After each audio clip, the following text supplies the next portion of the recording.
Escolhido o relator que vai dar o parecer sobre a denúncia do Ministério Público Federal contra o presidente Michel Temer na Comissão de Constituição e Justiça da Câmara dos Deputados. E você vai ver também. Ex-presidente Lula presta depoimento como testemunha convocada pela defesa do ex-deputado Eduardo Cunha em processo que investiga irregularidades na liberação do Fundo de Investimentos do FGTS. Ex-ministro Gedel Vieira Lima é transferido da Superintendência da Polícia Federal para a penitenciária da Papuda, em Brasília. Concedida nova prisão domiciliar ao ex-médico Roger Abdel Maci. Essas e outras notícias agora no Jornal da Justiça.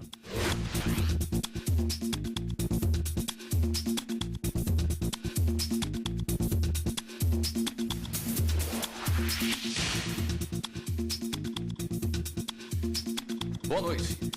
Foi escolhido agora há pouco o relator que vai dar um parecer sobre a denúncia do Ministério Público contra o presidente Michel Temer na Comissão de Constituição e Justiça da Câmara dos Deputados. A repórter Viviane Novaes tem as informações. Viviane, boa noite. Quem é o relator? Boa noite, William. O presidente da Comissão de Constituição e Justiça da Câmara escolheu o deputado Sérgio Sveiter, do PMDB do Rio de Janeiro. Segundo o advogado do presidente, a defesa será entregue amanhã. Depois, o relatório, que pede a favor ou contra a cassação de Temer, será apresentado e votado na CCJ. E, na sequência, segue para apreciação do plenário da Câmara.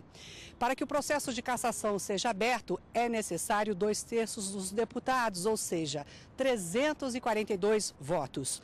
O presidente Michel Temer foi denunciado pela Procuradoria-Geral da República por corrupção passiva, com base nas delações dos executivos do frigorífico JBS. William.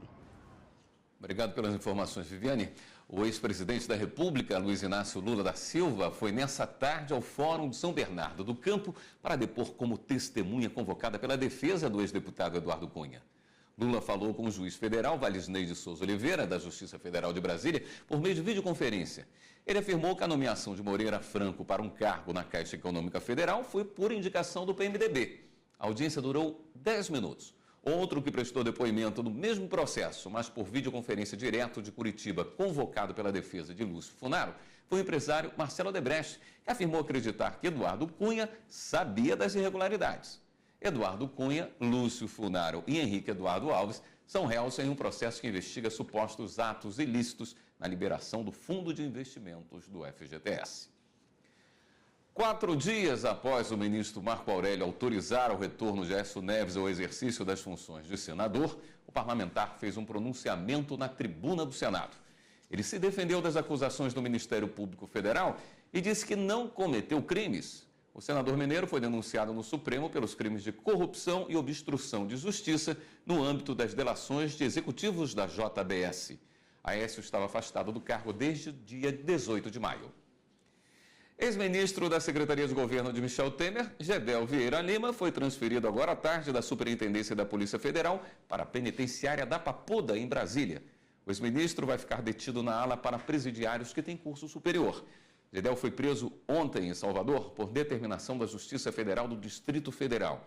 Ele é suspeito de agir para atrapalhar investigações da Operação Cui Bono, que apura supostas fraudes na liberação de crédito da Caixa Econômica Federal.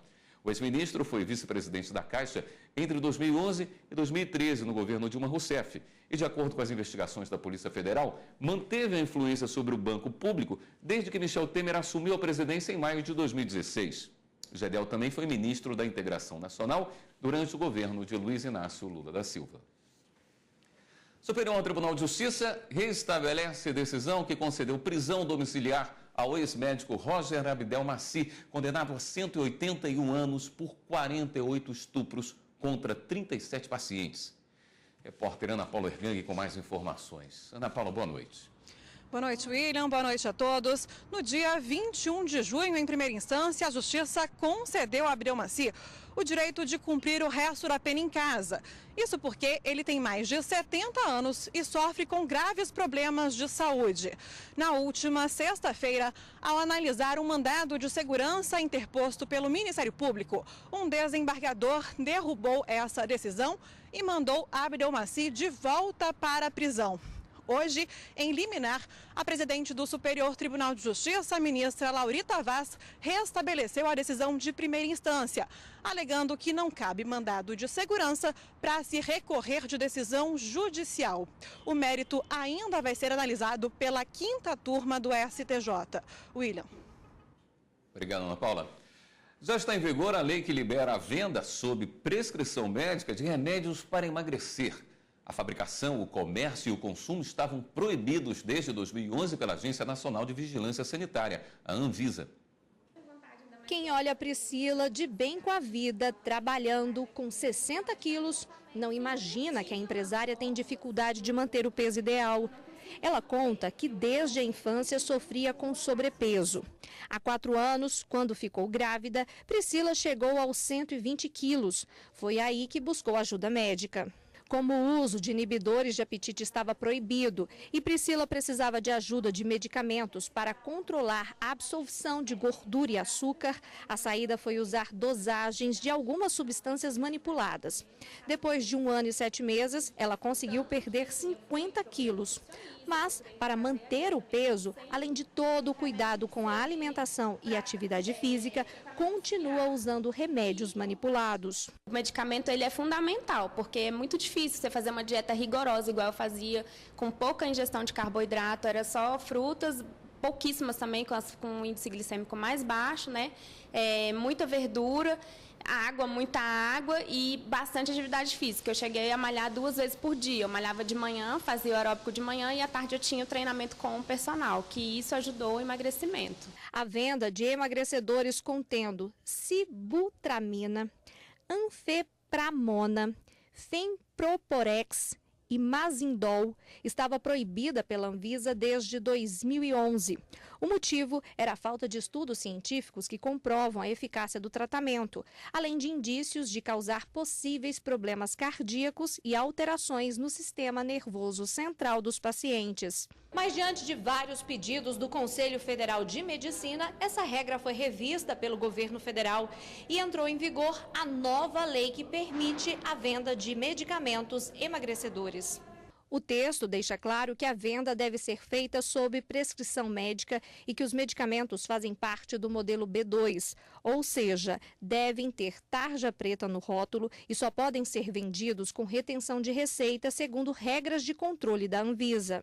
Apesar da liberação de consumo por nota, a Anvisa reforçou que é contra a venda dessas substâncias, por não haver análise técnica sobre qualidade, segurança e eficácia. Já o Conselho Federal de Medicina, também por nota, disse que a nova lei é um avanço importante no tratamento de pacientes com obesidade. Esta endocrinologista explica que a obesidade é uma doença crônica ligada a fatores genéticos e que, por isso, é fundamental o uso de medicamentos. É um distúrbio hormonal, é um distúrbio psicológico, é um distúrbio metabólico. É tão difícil tratar a obesidade porque é uma doença muito complexa. Ela, na verdade, tem muitos fatores, né? O ambiente pode ser um ambiente favorável à obesidade, a genética pode ser favorável, você pode ter doenças que levam à obesidade de forma secundária e ela tem somente a obesidade, simples assim, sem ter uma doença associada. Então, é uma doença crônica, é uma doença que não tem cura, mas ela tem tratamento, ela tem controle.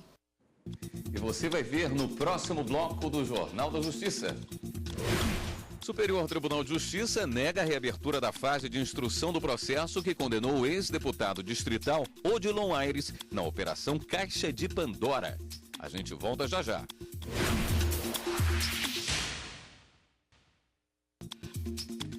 O ministro do Superior Tribunal de Justiça, Reinaldo Soares da Fonseca, negou a reabertura da fase de instrução do processo que condenou o ex-deputado distrital Odilon Aires a 9 anos e 4 meses na Operação Caixa de Pandora. A fase de instrução probatória é quando são colhidas e produzidas as provas da defesa. O ex-deputado Odilon Aires, que foi condenado por corrupção passiva, queria receber o mesmo benefício que foi concedido a outros 2 investigados em outubro do ano passado. Na época, os ministros do STJ suspenderam os interrogatórios até decidirem sobre a perícia no gravador utilizado pelo empresário Durval Barbosa em 2009, durante as investigações sobre suposto esquema de distribuição ilícita de recursos à base aliada do governo do Distrito Federal. Mas, para o ministro do STJ, Reinaldo Soares da Fonseca, a situação do político é diferente da dos outros réus. O magistrado lembrou que o ex-governador José Roberto Arruda e os outros recorrentes ainda não foram sentenciados. E isso permitiu que fosse aceito o pedido para periciar os equipamentos. O ministro decidiu também que a condenação do ex-deputado e o extravio dos equipamentos mencionados pela defesa inviabilizam qualquer tipo de perícia ou reabertura da fase de instrução. O Ministério Público Brasileiro já tem um Cadastro Nacional de Peritos. O banco de dados vai garantir um melhor aproveitamento do conhecimento científico não jurídico produzido pelos peritos das diferentes unidades do país e pode ser utilizado em alguns casos por outras instituições. Por que não unificar os peritos e suas especializações em uma só lista? A ideia saiu do papel, ganhou um sistema informatizado próprio e já está valendo. O lançamento do Cadastro Nacional de Peritos do Ministério Público Brasileiro foi hoje, no Conselho Nacional do MP.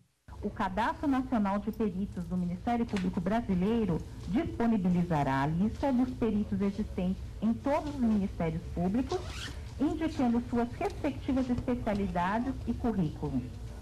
O cadastro será alimentado pelo MPF, mas todos os ministérios públicos que aderirem ao convênio terão acesso às informações por meio do MPF Drive, utilizando o login e senha. No evento, 4 estados assinaram os termos de colaboração: Distrito Federal, Minas Gerais, Santa Catarina e Rio de Janeiro. A área pericial é fundamental e muito rica, e a troca de experiências, de expertise, ela torna o nosso trabalho mais efetivo e mais eficaz. Acre, Maranhão, Piauí e São Paulo foram os primeiros a aderir ao projeto. Com a lista de peritos e a especialidade de cada um, fica mais rápido e fácil encontrar o profissional desejado para aquele tipo de processo. Hoje, já são 667 peritos cadastrados. A expectativa é que esse número cresça ainda mais. O Procurador-Geral da República, Rodrigo Janot, presidiu a sessão e afirmou que o Cadastro Nacional de Peritos vai ajudar na integração e no trabalho dos ministérios públicos espalhados pelo país. O Cadastro Nacional de Peritos robustece a identidade e a unidade do Ministério Público brasileiro, cumprindo o objetivo de fortalecer a ação integrada do nosso Ministério Público, prevista no Plano Estratégico Nacional do MP. Uma atendente da Telefônica Brasil conseguiu comprovar no Tribunal Superior do Trabalho que a empresa extrapolou os limites ao recomendar que trabalhadores não demorassem mais do que 5 minutos ao usar o banheiro. A quarta turma entendeu que a conduta ofendeu a dignidade da trabalhadora e será indenizada em R$10 mil.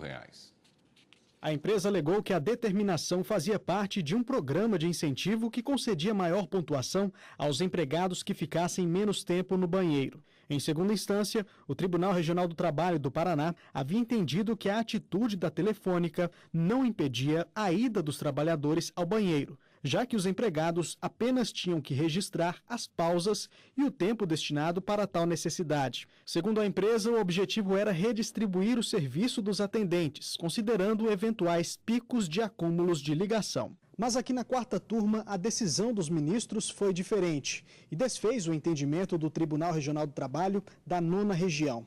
A turma considerou que o sistema de gestão adotado pela Telefônica era danoso aos empregados e que gerava constrangimentos, atentando contra a honra, a saúde e a dignidade dos trabalhadores. Para a relatora do caso, ministra Maria de Assis Calcin, o controle e a fiscalização da utilização dos banheiros não podem ser vistos como medida razoável, independentemente da atividade desenvolvida pelo empregado. Segundo o processo, havia recomendações para que o tempo utilizado para o uso dos sanitários não ultrapassasse 5 minutos. Conhecido por violação do artigo 5º 10 da Constituição Federal, eu estou dando provimento ao apelo para condenar a reclamada ao pagamento da indenização a título de danos morais pela indevida utilização do sistema de gestão com a restrição ao uso dos sanitários. A princípio, a empregada deveria receber como indenização pelo dano moral a quantia de R$5 mil.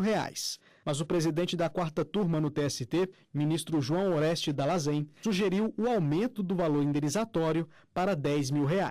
Nós não estamos falando aqui na fixação de um valor astronômico, muito longe disto. E nós estamos falando de uma lesão gravíssima, restrição ao uso de banheiros e, portanto, um comprometimento a um bem precioso de todos nós, que é a saúde. A divergência em relação ao valor da indenização foi aceita pela desembargadora Silene Ferreira Amaro Santos e também pela relatora. Ainda cabe recurso. Um ano antes das eleições, os partidos e candidatos já têm regras a obedecer. Por isso, quem deseja se candidatar a um cargo efetivo deve ficar de olho nas normas. A lei das eleições proíbe a participação nos pleitos dos partidos criados há menos de um ano na disputa nas urnas. Assim, ao eleitor é dada a segurança de saber quais legendas estarão aptas a concorrer. O TSE aprovará o calendário das eleições de 2018 no segundo semestre deste ano.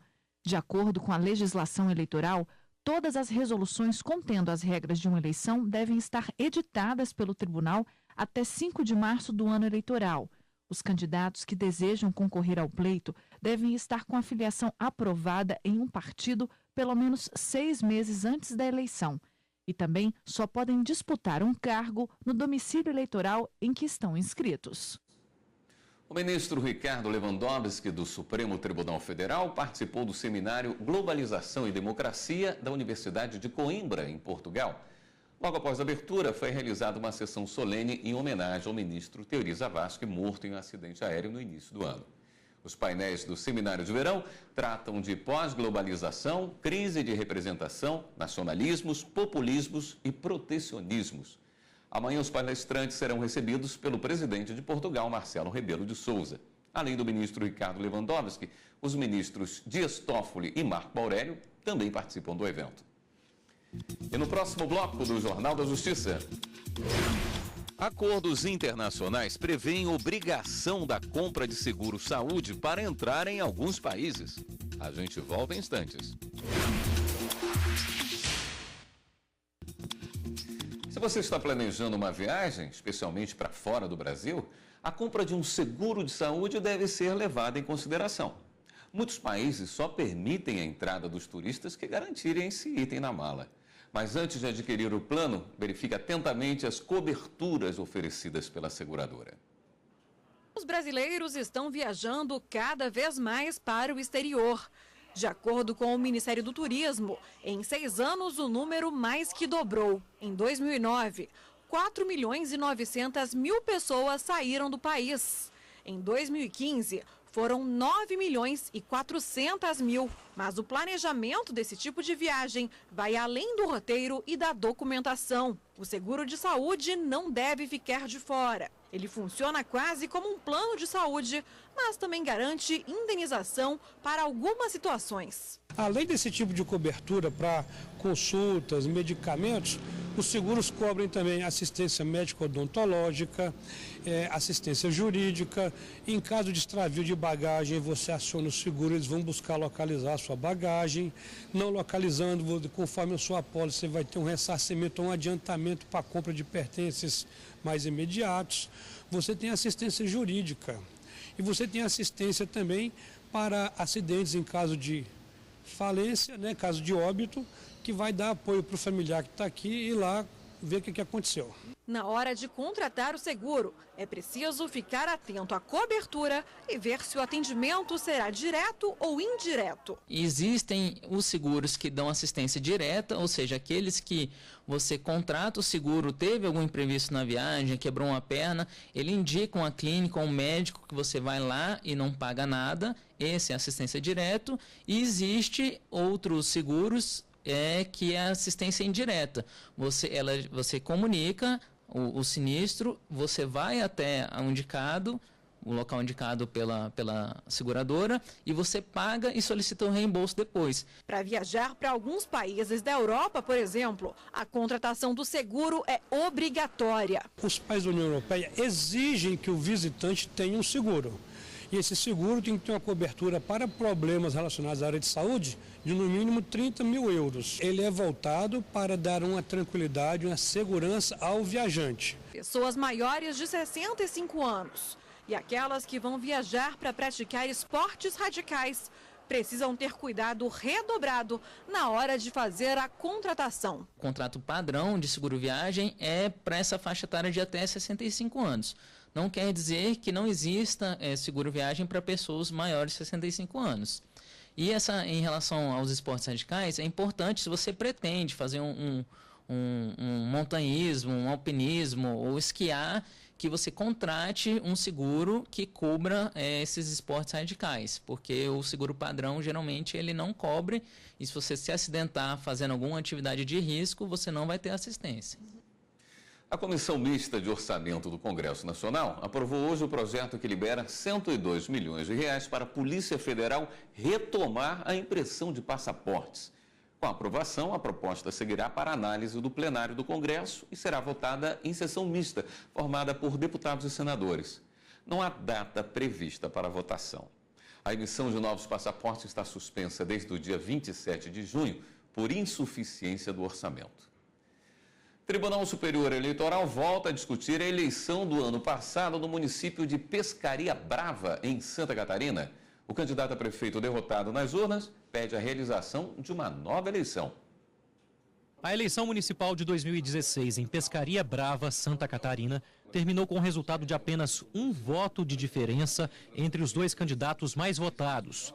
Davidson da Silva de Souza, do PMDB, recebeu 2.751 votos. O adversário, Antônio Avelino Honorato Filho, do PSDB, teve 2.750 votos.